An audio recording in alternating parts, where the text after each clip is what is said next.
Hi, this is Ravi. AP CM Jaganmohan Reddy ఈ మధ్య మాట్లాడితే ఒక మాటని పదే పదే విరివిగా ఉపయోగిస్తున్నారు. అదేంటంటే క్లాస్ వార్. అసలు క్లాస్ వార్ అంటే ఏంటి, రాబోయే రోజుల్లో ఏపీలో క్లాస్ వార్ జరగబోతుంది అని అంటున్నారు. సో క్లాస్ వార్ అంటే ఏంటి, అసలు ఇది ఎందుకు వస్తుంది, ఆ పదాన్ని పదే పదే జగన్మోహన్ రెడ్డి ఎందుకు ప్రస్తావిస్తున్నారు? ఇదే అంశంపై మనతో మాట్లాడేందుకు సీనియర్ జర్నలిస్ట్ సిఎస్ రావు గారు ఉన్నారు. ఆయన అడిగి మరిన్ని వివరాలు తెలుసుకుందాం. సార్ నమస్కారం. సార్ నమస్తే సార్. సీఎం జగన్ మాట్లాడితే క్లాస్ వార్ అంటున్నారు. సో ఈ క్లాస్ వార్ అంటే ఏంటి, అసలు ఈ పదాన్ని ఎందుకు ప్రస్తావిస్తున్నారు ప్రధానంగా ఆయన?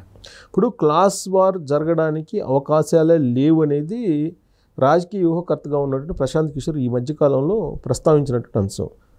దక్షిణ భారతదేశంలో క్లాస్ వార్ అనేది సాధ్యం కాదు. ఉత్తర భారతదేశంలో ఏదన్నా జరిగితే జరగచ్చు కానీ, బట్ దక్షిణ భారతదేశంలో అసలు క్లాస్ వార్ అనే దానికి ఆస్కారం ఏం లేదు అని చెప్పారు. ఎందుకు చెప్పారంటే, ఒక క్లాస్ వారిని తీసుకొచ్చేటువంటి ప్రయత్నం జగన్మోహన్ రెడ్డి చేస్తున్నారు అనేది అర్థమవుతుంది. ఆయన సభల్లో ఆయన ఇచ్చేటువంటి ప్రసంగం కానీ, ఆయన పబ్లిక్ని ఏ విధంగా మోటివేట్ చేస్తున్నాడు అనే దాన్ని కనుక గమనిస్తే కనుక రాబోయేటువంటి ఎన్నికల్లో క్లాస్ వార్ జరగబోతుంది, పెద్దలకి పెత్తందారులకి మధ్య పోరిది అని చెప్పి ఆయన పదే పదే ప్రతి వేదిక మీద నుంచి చెప్తూ నా ఎస్సీ, నా బీసీ, నా మైనారిటీ అంటూ మనందరం ఒకటి, మిగతా వాళ్ళందరూ ఒకటి అనేటువంటి ఒక క్లాస్ వార్ తీసుకొచ్చేటువంటి ప్రయత్నం చేస్తున్నారు. క్లాస్ వార్ ఏంటంటే ఉన్నవాళ్ళు లేని వాళ్ళకి మధ్య కొంత సామాజిక అంతరం ఉంటుంది సహజంగా. ఈ సామాజిక అంతరాన్ని ఘర్షణ రూపంలో తీసుకెళ్లేటువంటి ప్రయత్నం జగన్మోహన్ రెడ్డి చేస్తున్నట్టు కనిపిస్తుంది, ఆ ప్రయత్నం చేస్తున్నట్టు. కానీ ఆంధ్రప్రదేశ్లో క్లాస్ వార్కి ఛాన్స్ లేదు.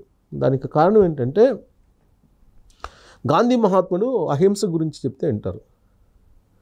గాంధీ మహాత్ముడు హింస చేయమని చెప్పడం అనేది అందరికీ తెలుసు. గాడ్సే వచ్చేసి అహింస గురించి మాట్లాడితే వింటారా? వినరు. అలాగే చంద్రబాబు నాయుడు లేదంటే జగన్మోహన్ రెడ్డి, వీళ్ళిద్దరూ కూడా ఎవరు రిచ్ అనేది మనం చూస్తే కనుక అఫీషియల్గా వచ్చినటువంటి డేటా, ఇండియన్ గవర్నమెంట్ ఇచ్చినటువంటి డేటా ప్రకారం richest CM in the country ఎవరు అంటే జగన్మోహన్ రెడ్డి. భారతదేశంలో ఉండేటువంటి అన్ని రాష్ట్రాల ముఖ్యమంత్రుల కంటే బాగా ధనవంతుడు జగన్మోహన్ రెడ్డి అని చెప్పి కేంద్ర ప్రభుత్వమే చెప్పింది. ఇప్పుడు ఆయన క్లాస్ వార్ అంటున్నాడు. ఆయన క్లాస్ వార్ అని ఎలా అంటాడు? క్లాస్ వార్ అని అనటానికి ఆయన అర్హత ఏముంది? క్లాస్ వార్ అంటానికి అంటే లేని వాళ్ళ తరఫు నుంచి నేను ప్రాతినిధ్యం వహిస్తున్నానని చెప్పి తను ఎలా చెప్పగలడు? ఒకవైపేమో ఆయన రాజప్రసాదాలను కట్టుకున్నారు, తర్వాత ఆయన లక్షల కోట్ల రూపాయలతో ఉన్నారు. ఆయనకున్నటువంటి ఆస్తిని బేరీజు వేసి భారతదేశంలో ఉన్న ముఖ్యమంత్రుల కన్నా కూడా అత్యంత ధనవంతుడు, కుబేరుడు జగన్మోహన్ రెడ్డి అని చెప్పి చెప్తున్నారు. అలాంటప్పుడు నేను పేదల పక్షాన ఉన్నానని చెప్పి జగన్మోహన్ రెడ్డి ఎలా చెప్తారు? పేదల పక్షాలు నేను పోరాడుతున్నాను, పేదలతో పాటు నేను ఉన్నాను, నాకు పేదలే బలము, అవతలంతా డబ్బున్నటువంటి వాళ్ళు అని చెప్పి ఆయన చెబుతున్నాడు. ఆయన చెప్పేటువంటి మాటలు గాడ్సే అహింస గురించి చెప్పినట్లేదా? జగన్మోహన్ రెడ్డికి ఉన్నటువంటి రాజప్రసాదాలు ఉన్నాయని చెప్పి అందరికీ తెలుసు కదా. బెంగళూరులో 30 ఎకరాల పైన విస్తీర్ణంలో ఆయన రాజప్రసాదం ఒకటి కట్టుకున్నారని తెలుసు కదా.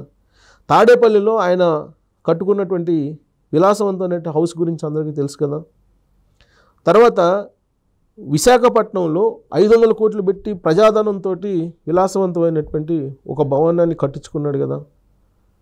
తర్వాత హైదరాబాదులో నీకు లోటస్ పాయింట్లో విలాసవంతమైనటువంటి భవనం ఉంది కదా.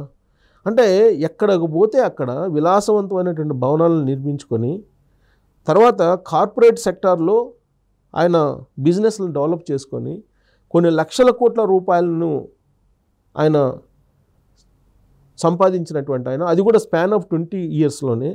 1 కోటి రూపాయలు కూడా లేనటువంటి జగన్మోహన్ రెడ్డి 2004కు ముందు ఇవాళ కొన్ని లక్షల కోట్ల రూపాయలకి ఏ విధంగా వెళ్ళాడు? ఇది ఆయన కొత్త పలుకులో రాధాకృష్ణ గారు సంధించినటువంటి సమాధానం. ఒకవేళ అదే కిటుకు కనుక ప్రజలకు చెప్తే వాళ్ళు కూడా సంపాదించుకుంటారు కదా. నువ్వు వాళ్ళకి ఎందుకు చెప్పట్లేదు? ఇప్పుడు నేను పేదల పక్షాన ఉన్నానని చెప్తున్నాడు ఆయన. పేదల పక్షాన ఉన్నాను, నేను పేదల కోసం పోరాడుతున్నాను అని చెప్పి చెబుతున్నటువంటి జగన్మోహన్ రెడ్డి కేవలం 20 సంవత్సరాల్లోనే కోటి రూపాయలు కూడా లేనటువంటి జగన్మోహన్ రెడ్డి ఇవాళ 10 లక్షల కోట్ల రూపాయల ఆస్తిపరుడు ఏ విధంగా అయ్యారు అని చెప్పి ఆయన ప్రశ్నిస్తున్నారు. సంపాదించుకున్న బాగానే ఉంది. ఆ కిటుకు పేదల పక్షాన ఉన్నటువంటి నువ్వు కూడా పేదలకు చెప్పచ్చు కదా, ఎందుకు చెప్పట్లేదు? ఇంతకంటే దారుణమైనటువంటి విషయం ఇంకోటి ఉందా? దీనికి సమాధానం చెప్పాలి అని అంటున్నారు. దానికి సమాధానం చెప్పకపోగా రాబోయేటువంటి ఎన్నికల్లో పెత్తందారులకి పేదలకి మధ్య పోటీ అంటున్నావు. ఎవరు పెత్తందారు, ఎవరు పేదలు? జగన్మోహన్ రెడ్డి పేద, ఎవరు పేద అనేటువంటి ప్రశ్న ఉత్పన్నమవుతుంది. అంటే క్లాస్ వారిని తీసుకొచ్చడానికి ప్రయత్నం చేస్తున్నటువంటి జగన్మోహన్ రెడ్డి దానికి అర్హత లేదు జగన్మోహన్ రెడ్డికి అని చెప్పేటువంటి ప్రయత్నం రాధాకృష్ణ తన కొత్త పలుకు వీకెండ్లో ప్రస్తావించినట్టు నాకు అర్థమైంది. అంటే ఎవరైనా పేదల పక్షాన పోరాడితే అది వేరు, చాలామంది ఉన్నారు పేదల పక్షాన పోరాడినటువంటి వాళ్ళు. యాక్చువల్గా అది క్లాస్ వార్ అనే పదం వామపక్ష భావజాలం నుంచి, వామపక్ష పోరాటం నుంచి వచ్చింది క్లాస్ వార్ అనేది అని చెప్పి ప్రస్తావించారు. అది కూడా మళ్ళీ ఈ క్లాస్ వార్ అనే దానికి కూడా ఒక మోడల్ని కూడా చెప్పారు, జర్మనైజేషన్ అని చెప్పి. అప్పుడు జర్మనీలో హిట్లర్ చెప్పారు. ఆ తర్వాత అది నమ్మారు, చాలా కాలం పాటు నమ్మి తీరా ఆయన నమ్మిన తర్వాత అతను మోసం చేశాడు అనేది తెలుసుకునేటప్పటికే మొత్తం టోటల్గా క్లోజ్ అయిపోయింది.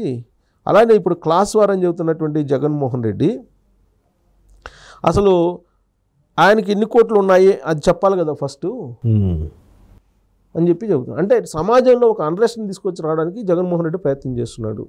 క్లాస్ వార్ని తీసుకురావడానికి ఉన్నోళ్ళకి లేనోళ్ళకి మధ్య ఉన్నటువంటి అంతరం ఏదైతే ఉందో, ఇది కమ్యూనిస్టులు చాలా కాలం పాటు దీన్ని నడిపారు, భారతదేశంలో కూడా నడిపారు. పేదల పక్షాన మేము ఉన్నామని చెప్పి, పేదల పక్షాన పోరాడతామని చెప్పి, ఎవరైతే డబ్బు ఉన్నటువంటి వాళ్ళు ఉన్నారో వాళ్ళని టార్గెట్గా చేసుకొని అనేకమైనటువంటి పోరాటాలు భారతదేశంలో కమ్యూనిస్టులు చేసేటువంటి పోరాటమే అది.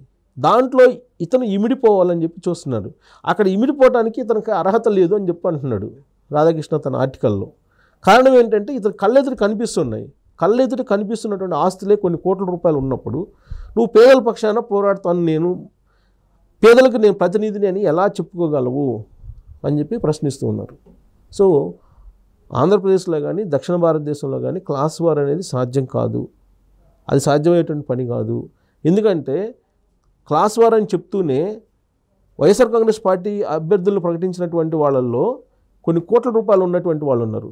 వాళ్ళని ప్రజల ముందు ఫోకస్ చేస్తూ జగన్మోహన్ రెడ్డి ఏం చెప్తున్నారు, బుట్టా రేణుకు లాంటి వాళ్ళని 1000 కోట్లకు పైన ఆస్తులు ఉన్నటువంటి బుట్టా రేణుకు లాంటి వాళ్ళని అంతంత మాత్రంగా ఉన్నటువంటి పేదరాళ్ళు అని చెప్పాడు ఆయన. ఇప్పుడు అందరిని పరిచయం చేస్తున్నాడు. అలానే కోట్ల రూపాయల ఆస్తులు కలిగినటువంటి అభ్యర్థుల్ని పేదలుగా పరిచయం చేస్తున్నాడు. ఇదేనా క్లాస్ వార్ అంటే? క్లాస్ వార్ అంటే ఇదేనా అని చెప్పి ప్రశ్నిస్తున్నాడు. సో జగన్మోహన్ రెడ్డి రకరకాల ప్రయత్నాలు చేస్తున్నాడు. మళ్ళీ మరొక ఛాన్స్ కొట్టేయాలని, మరో ఛాన్సు ముఖ్యమంత్రిగా కావాలని, మరో ఛాన్స్ కావాలని చెప్పి ఆయనేమో పప్పు వెళ్ళాలాగా వీళ్ళకి డబ్బులు ఇచ్చేసి ఆయన తన పని తాను చేసుకుంటున్నాడు. ఈయనకి 2,50,000 కోట్ల రూపాయలు పంచిపెట్టానని చెప్తున్నాడు ఎవరు జనాలకి. మరి ఆయన సుమారుగా 6 లక్షల కోట్ల రూపాయలు తిన్నాడని చెప్పేసి ఆరోపణలు చేస్తున్నాయి విపక్షాలు. లిక్కర్ స్కామ్లో కానీ, ఇసుగులో కానీ, లేదా భూ కబ్జాల్లో కానీ ఏదైతే 6 లక్షల కోట్ల రూపాయలు ఈ 5 సంవత్సరాలు సంపాదించాడు ఆయన సొంతగా అని చెప్పాను. ఒక్క పైసా అయినా సొంత డబ్బు ఏమైనా ఇచ్చాడా? ప్రజాధనమే కదా. మరి 2,5 లక్షల కోట్లు అప్పు తీసుకొచ్చి వీళ్ళకి పంచి, ఈయనేమో సొంతగా 6 లక్షల కోట్ల రూపాయలు తీసుకొని అదేమో జనం డబ్బు జనానికి పంచి అది నేను డబ్బు పంచానని చెప్పి అంటున్నాడు. సో కాబట్టి ఇవన్నీ ప్రస్తావిస్తూ క్లాస్ వార్ అని చెప్పి మోసం చేయమాకు జగన్మోహన్ రెడ్డి. నువ్వు భారతదేశంలో ఉండేటువంటి అందరి సీఎంల కంటే నువ్వు కుబేరుడివి, నువ్వు ధనవంతుడివి. కాబట్టి నువ్వు క్లాస్ వార్ అని చెప్తే గాడ్సే వచ్చేసి అహింస గురించి మాట్లాడినట్టు ఉంటుంది అని చెప్పి ప్రస్తావించారు. సో క్లాస్ వార్ అని చెప్పి అనవసరంగా సమాజంలో ఒక చీలిక తీసుకొచ్చే ప్రయత్నం చెయ్యొద్దు. ఫ్రీ అండ్ ఫెయిర్ ఎలక్షన్కి వెళ్ళి నువ్వు ఏదో 5 సంవత్సరాలు ఏది చెప్పావో, ఏది చేసావో అది చెప్పు. చెప్పలేని ఏదన్నా ఉంటే నేను చేయలేకపోయానని చెప్పు. అది వాళ్ళు ప్రజలు నమ్ముతారా నమ్మరా అనేది రేపు 13వ తారీఖున ఓటు రూపంలో తెలియజేస్తారు. అంతే తప్ప లేనటువంటి దాన్ని తీసుకొచ్చి ఘర్షణ వాతావరణం పెట్టి సమాజంలో అన్రెస్ట్ తీసుకురావద్దు. అబద్ధాలు చెప్పి నువ్వు పేదవాడు అయితే నువ్వు చెప్పచ్చు, నువ్వు ధనవంతుడు కదా నువ్వు ఎలా చెప్తావు అనేటువంటి ప్రశ్న వేస్తూ దాన్ని కాలం రాయటం జరిగింది. సో క్లాస్ వార్ అనేది సాధ్యం కాదు. ఆయన ఏదో ప్రయత్నం చేస్తున్నాడు కానీ అది సాధ్యం కావదు ఆంధ్రప్రదేశ్లో అనేది మనం విశ్లేషణ చేసుకోవచ్చు. సో క్లాస్ వార్ అనే కాన్సెప్ట్తో పేదలకి పెత్తందారులకి మధ్య జరుగుతున్న యుద్ధం అని వైఎస్ జగన్మోహన్ రెడ్డి దాన్ని ఎక్స్ప్లోర్ చేసే ప్రయత్నం చేస్తున్నారు. కానీ క్లాస్ వార్ అనేది ప్రస్తుతం మన సౌత్ ఇండియాలో ఎక్కడా వర్కౌట్ కాదు. ఎందుకంటే అత్యధిక ఆస్తులున్న జగన్మోహన్ రెడ్డి క్లాస్ వార్ గురించి మాట్లాడటం పెద్ద కామెడీ. Okay, thank you.